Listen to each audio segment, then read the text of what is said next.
Hi friends नमस्कार मु सुमित्रा आपण मान को स्वागत करछि एसआर हेल्थ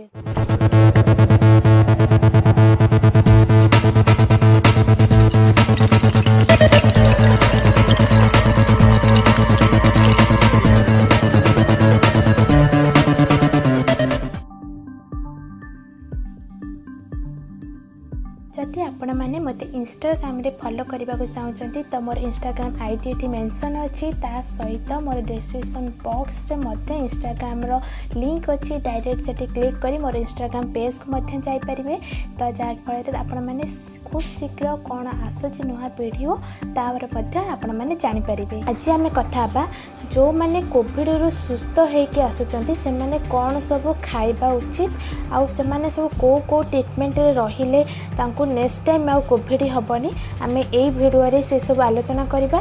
भिडियोटी शेष पर्यंत देखु जमा भी स्किप करें तो शेष पर्यंत देखिले तार कौन सब ट्रीटमेंट अच्छी आ कौन कौन घर उपचार अच्छी आपण मैंने कोविड-19 प्रथम स्टेज सरी तार एबे सेकेंड स्टेज चलती।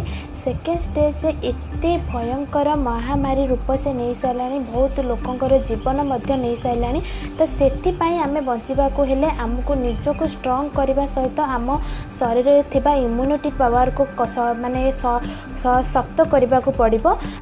खास करी जदि आम शरीर रे इम्यूनिटी पावर कम है तो आमको कोविड अति शीघ्र अटैक करुच्ची तो आम शरीर रे इम्यूनिटी पावर सब बेले वृद्धि करके समान समतुल्य भाव रखापी आमको अधिक प्रोटीन युक्त खाद्य खाइबा दरकार जहाँफल आम प्रोटीन युक्त खाद्य खाइले आम शरीर रे इम्यूनिटी पावर बालांस होकर रहिबो। तो यही जदि खाद्य प्रोटीन युक्त खाद्य आम डेली लाइफ रे आपणे नबा थर्ड स्टेज सहित आम फाइट करिपरिबा। तो मुख्यतः हूँ जो मैंने कोविड रु भल होगी आसीचंती सेमानकर इम्यूनिटी पावर पूरा लो थिबो तो सेमानको आगु केमिति सेमाने सुस्थ होकर रहिबे सेतिपाई आम तांको खाद्य पेय आगे ध्यान देबा। तो जो मैंने सुस्थ होकर आसन जदि से वेजिटेरियन होइचंती तो आम तांको प्रोटीन युक्त खाद्य माने जेमिति सोयाबीन डाली जातीय खाद्य क्षीर ये सब तांको खाइबा को दियंतु।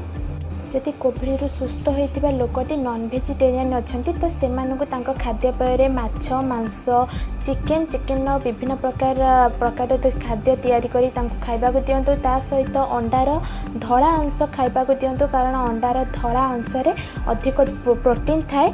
तो दिन को 4-5 थर खातु अल्प अल्प करी 4-5 थर खातु जोटा तांको बॉडी रे प्रोटीन टार अभाव जमा करने को दबनी। प्रोटीन युक्त खाद्य खातु ना राति रे लाइटली खाद्य खाइले चलिबो। तो जो मैंने कोविड रु भल होके आसीचंती से माने हॉस्पिटल रे बहुत प्रकार मेडिसिन खाइथिबे तो भल हो सारा परे भी से माने सेही मेडिसिन को कंटिन्यू करुथिबे। तो सेतिपाई आम शरीर रे सबले प्रोटीन युक्त खाद्य भल सब खाइबा उचित।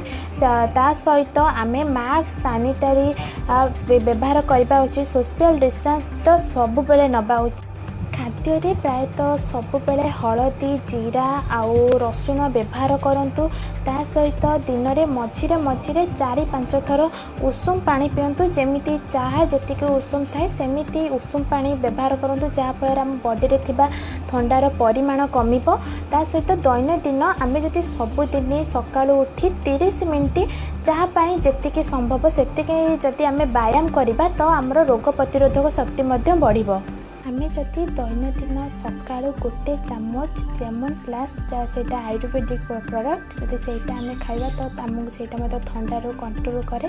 ता सहित आमे काढ़ा बनैकी पियंतु जोटा तुलसी गोलमरीच अदा एगुरा सब पकेकी काढ़ा बना जाए। सहित गोटे ग्लास उषुम क्षीर रे जदि आमे गोटे चामच किंबा आधा चामच हळदी गुंड पके आमे पीबा तो से भली भावे तुलसी दालचीनी सुंठी आउ किसमिस यही पकई ताकू हर्बाल चा प्रस्तुत करंतु। ता सहित स्वाद अनुसार लुण आउ चीनी पकाई पियंतु। जदि आपण चीनी व्यवहार न करबा को चाहते तो महू पकई पीले आहरी भल।